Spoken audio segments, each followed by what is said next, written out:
आऊज़ुबिल्लाहि मिनश्शैतानिर्रजीम बिस्मिल्लाहिर्रहमानिर्रहीम। मेरे अज़ीज़ भाइयों बहन और बुज़ुर्ग अस्सलामु अलैकुम वरहमतुल्लाहि वबरकातुहू। मैं इसलिए बार बार पिछला वीडियो में जो बात कही उसे दोहराता हूँ ताकि बार बार दोहराने से ये बात हमारे जहन में बैठ जाती है। जिस तरह मैं पहले बता चुका हूँ कि कुरान मजीद की जितनी भी जैसे अम्मा सिपारा है या शुरू की चंद सूरतें मुझे बग़ैर याद किए याद हो गई थी, सिर्फ इसलिए कि बार बार नमाज में जब हम सुनते थे इमाम साहब पढ़ते और हम सुनते थे तो बार बार सुन के हमें याद हो जाता है। सिर्फ इस वजह से मैं कहते हैं अपने जो पिछली वीडियोस में जो मेरे गुफ्तगू है उसको दोहराता हूँ ताकि बार बार सुनने से हमारी पिछली गुफ्तगू भी हमें याद रहे और मज़ीद आगे की गुफ्तगू भी हमारे गोशगुजार हो जाए। सूरह फातिहा में हमने अभी तक जो समझने की कोशिश की है वो ये है कि बिस्मिल्लाहिर्रहमानिर्रहीम अल्हम्दुलिल्लाहि रब्बिल आलमीन। अल्हम्द माने हमने ज़िक्र किया कि ख़ास तारीफ़ का मतलब होता है जब अलिफ लाम लग जाए हमद के साथ तो ख़ास तारीफ़ का मतलब ये होता है कि तारीफ़ के साथ शुक्र भी, कि जिसमें हम अल्लाह पाक की तारीफ़ तो कर ही रहे हैं कि उसकी जो नेमतें उसकी जो रहमतें हैं उनकी वजह से हम किस हद तक कामयाब हैं और अल्लाह पाक का बड़ा एहसान है, शुक्र है।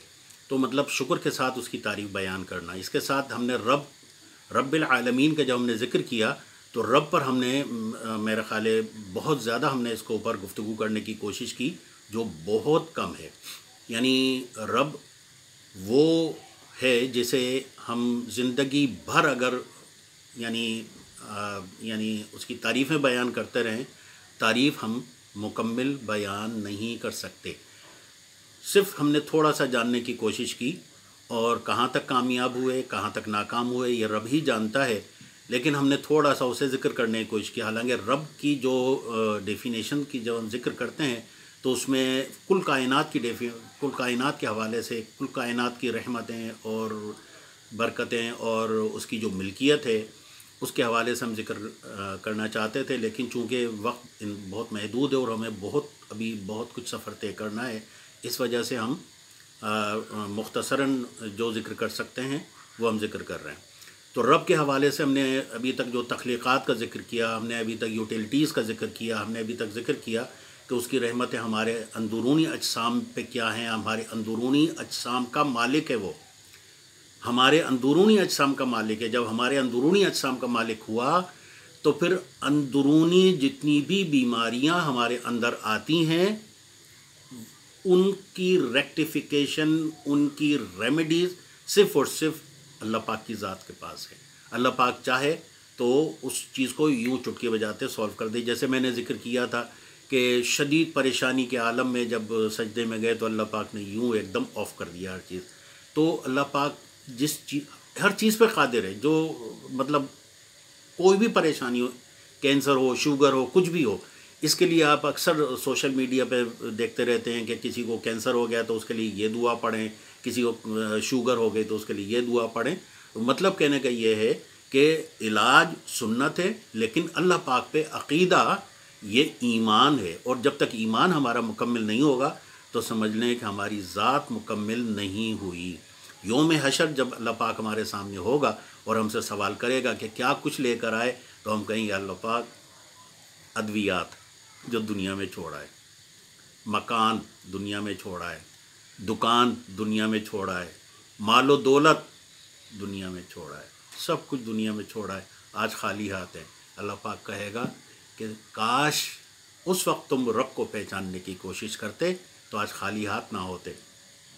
बहरहाल हम इस वजह से थोड़ा सा पिछली जो बातें हैं उनको हम थोड़ा सा ज़िक्र करते हैं कि हमारे जिस्म में क्या कुछ जा रहा है, किस तरह प्रोसेस हो रहा है और वो किस तरह हमारे जिस्म का हिस्सा बन रहा है। ये रब बेहतर जानता है और वही इसका मालिक है, वही इसका खालिक है और वही इन तमाम चीज़ों को बहुस्न खूबी किस तरह अंजाम देता है ये वही जानता है। मिसाल के तौर पर मैंने चाइना के हवाले से एक बात की थी कि चाइना का फ़लसफ़ा है कि दो किस्म की एनर्जीज़ हमारे जिस्म में जाती हैं। कौन कौन सी है? एक हवा के ज़रिए और एक खुराक के ज़रिए, है ना जी। एक हवा के लिए ज़रिए एनर्जी जाती है और एक खुराक के ज़रिए जाती है।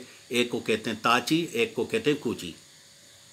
یہ ہوا کے ذریعے اور خوراک کے ذریعے انرجی جب جسم میں جاتی ہے تو یہ تاچی اور کوچی دونوں انرجی جسم میں جا کر ایک دوسرے سے ملتی ہیں اور بناتی ہیں چی۔ یہ چی انرجی فل باڈی کے جو انٹرنل آرگنز ہیں ان میں موو کر جاتی ہے ایک مخصوص پاتھ کے ذریعے، اس پاتھ کو ہم کہتے ہیں میریڈیرینز۔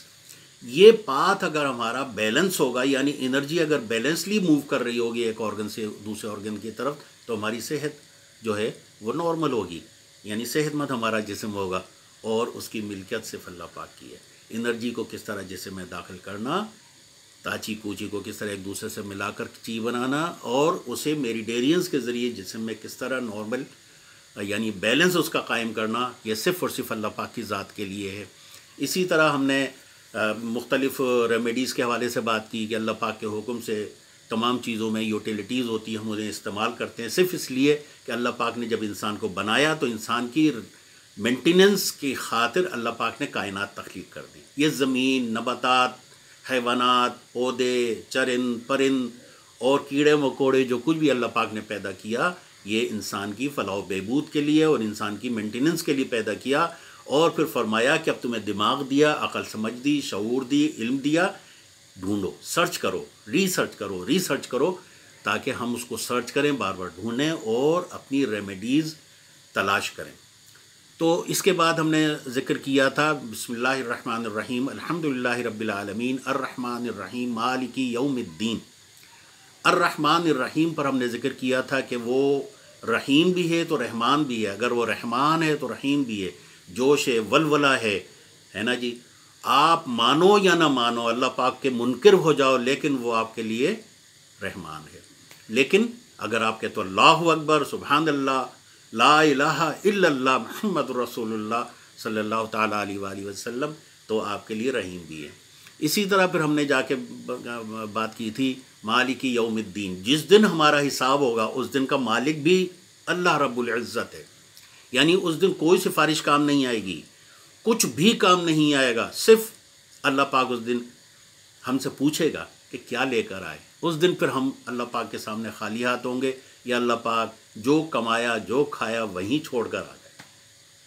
جائیدادیں بنائی، ملکیت بنائی، پیسہ بنایا، عزت بنائی، دولت بنائی، شہرت بنائی، سب کچھ بنایا، مال و دولت بنایا، جائیدادیں بنائی، زمینیں، پتہ نہیں کیا کچھ بنا دیا، سب وہیں چھوڑائے خالی ہاتھ۔ تو اللہ پاک کہے گا کاش تم میرے لیے بھی کچھ لے آتے۔ تو اس وقت ہم اللہ پاک کے سامنے نگاہ اٹھانے کے قابل نہ رہیں گے۔ کیوں؟ کیونکہ ہم خالی ہاتھ ہوں گے۔ اس کے بعد جو آیت آتی ہے وہ آیت آتی ہے ایاک نعبد و ایاک نستعین۔ تو اب ہم اس کو اوپر تھوڑی سی گفتگو کرنا چاہتے ہیں، تھوڑی سی گفتگو اس پہ کرنا چاہتے ہیں، اس کو سمجھنے کے لیے کہ ایاک نعبد و ایاک نستعین کا مطلب، اس کو ہم دو حصوں میں تقسیم کریں گے۔ ایاک نعبد یہ عبد سے نکلا ہے، عبد یعنی اس میں عبادت ہے، و ایاک نستعین یہ مانگنے سے نکلا ہے کہ ہم اللہ پاک سے مانگ رہے ہیں، یعنی ایک طرف ہم اس کی عبادت کے حوالے سے ذکر کریں گے تو دوسری طرف ہم اپنی یعنی یوں سمجھ لیں کہ ہم مانگنے کے حوالے سے ذکر کریں گے کہ اللہ پاک ہمیں یہ دے دے۔ ہم کس سے مانگیں گے؟ تجھے سے تو مانگیں گے۔ یعنی ابھی میں نے بتایا تھا کہ کہتے ہیں اگر ہم اس سورت کو دو حصوں میں تقسیم کریں تو ایاک نعبد سے پہلے آدی اور ایاک نعبد کے بعد آدی، یعنی ایاک نعبد سے پہلے ہم اللہ پاک کی یعنی حمد و ثنا بیان کر رہے ہیں، اس کی خصوصیات بیان کر رہے ہیں، اس کی کہتے ہیں عبادت کے سلسلے میں ہم ذکر کر رہے ہیں۔ اور وَإِيَّاكَ نَسْتَعِينُ کا جب ہم ذکر کرتے ہیں تو وہاں پر پھر ہم اپنی درخواستیں اللہ پاک کے سامنے رکھنا شروع کر دیتے ہیں کہ اللہ پاک مانگیں گے تو تجھ سے عبادت تیری ہی کرتے ہیں، تو ہی رحیم ہے، تو ہی رحمان ہے، تو ہی مالک یوم الدین ہے، تو ہی الحمد ہے، سب کچھ تو ہی ہے۔ اور پھر اس کے بعد ہم کہتے ہیں کہ اللہ پاک مانگیں گے تجھی سے، اور کیا کیا مانگیں گے اب یہ فہرست ہم تیرے سامنے رکھ رہے ہیں، پلیز ہماری دعاؤں کا قبول منظور فرما لے۔ ٹائم چونکہ ختم ہو گیا لہٰذا اب ہم اپنی گفتگو یہیں ختم کریں گے، اور اس کے بعد انشاءاللہ تعالیٰ ان دونوں جو آسپیکٹس ہیں اس آیت کے وہ ہم ذکر کریں گے۔ وما علینا الا البلاغ المبین۔ جزاکم اللہ خیرا کثیرا۔